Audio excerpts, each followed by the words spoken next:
Sagoli, greetings in Oneida. Welcome to week 4 of AIS 119, Ethnic Experience United States. So grateful to learn from each and every one of you. Thank you for all your responses so far in the discussions and GroupMe. It is an honor to learn from and alongside each and every one of you. Thanks for sharing your truth. Thanks for sharing yourselves. Thanks for being vulnerable and real. It makes it a great experience for everybody here.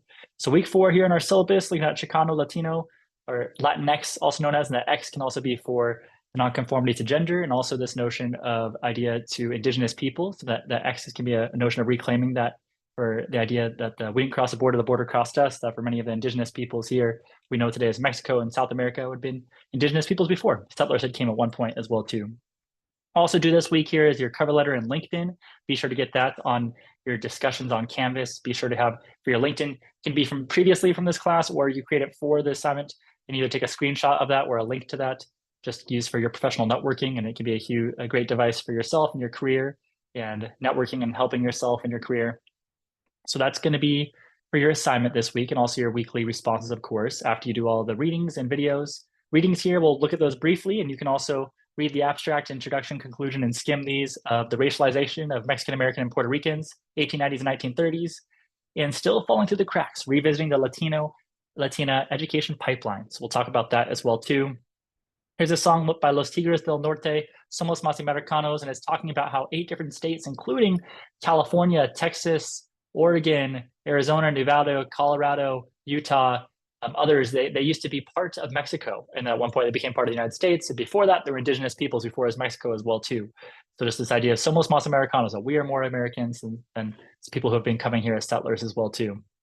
Harvest of Empire, looking at the United States and their influence in different places that we know in Latin American countries. And oftentimes when we see immigration of people coming to the United States, we say, well, what was the reason why those countries were put into civil war? What were some of the reasons why these countries were put into turmoil or feeling that they would be unsafe, that people would be try to come here to seek asylum? Well, this film, Harvest of Empire, based off a book and research of a good amount of research and lived experience of different peoples and interviews, and it talks about this notion of what caused these oftentimes U.S. interference in different things and trying to overthrow militaries and for resources, whatever it may be. And that had caused a lot of unrest, that had caused different people to try to come to the United States in the first place.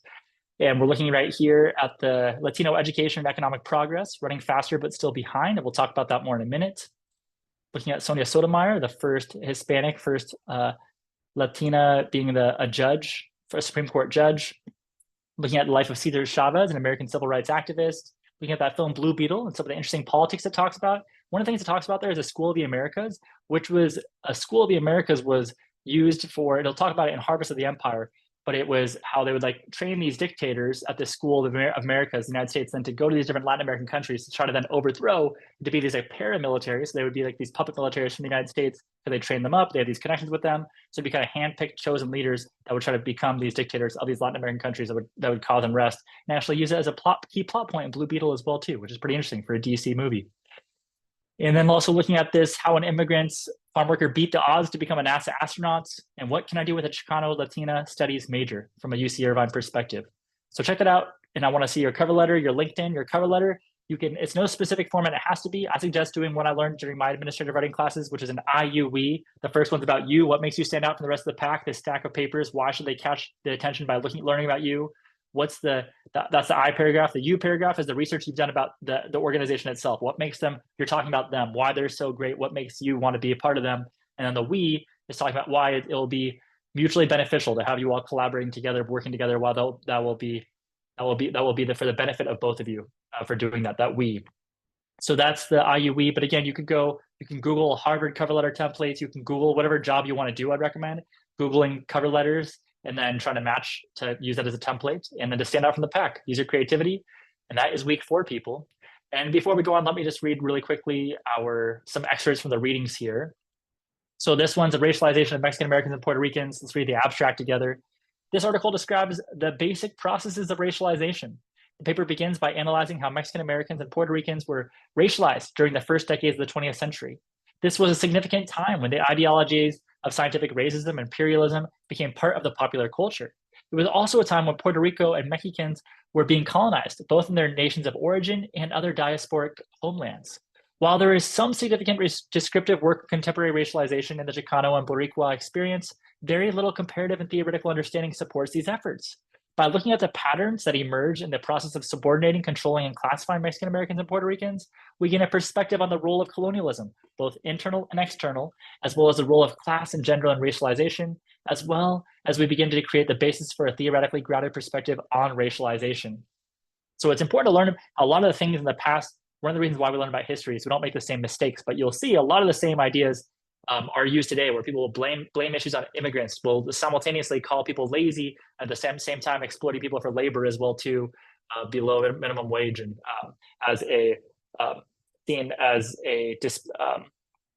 a working class which is expendable perhaps. So you'll learn a little bit about that as well too.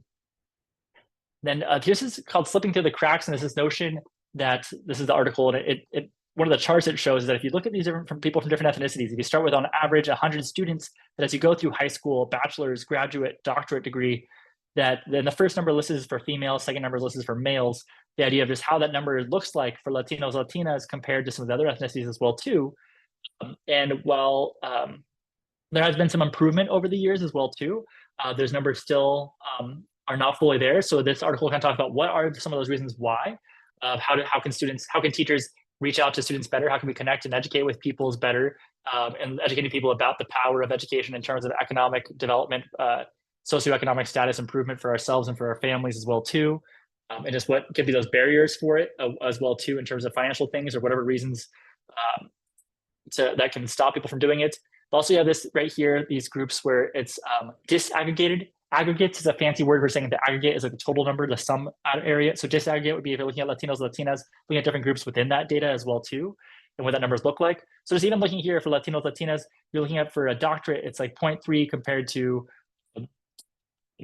2 out of 100 male European American and white Americans for the as opposed to like 0.3 for Latinos for PhDs. And this matters because PhDs can be professors or different jobs or different things, and these can also be role models if people don't see themselves in upper positions. Like it wasn't until I had my master's at Cal State Long Beach when I first had met a Native person with a PhD, Dr. Teresa Greger.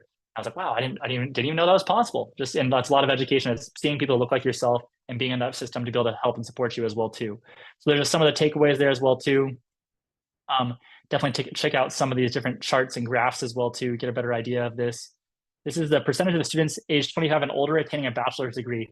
And you can see that it's oftentimes for European American or whites, this can be a common thing, but for not always opportunity for different people from different ethnicities as well to look at those decreasing numbers for some of the different ethnicities that we're talking about in this class specifically.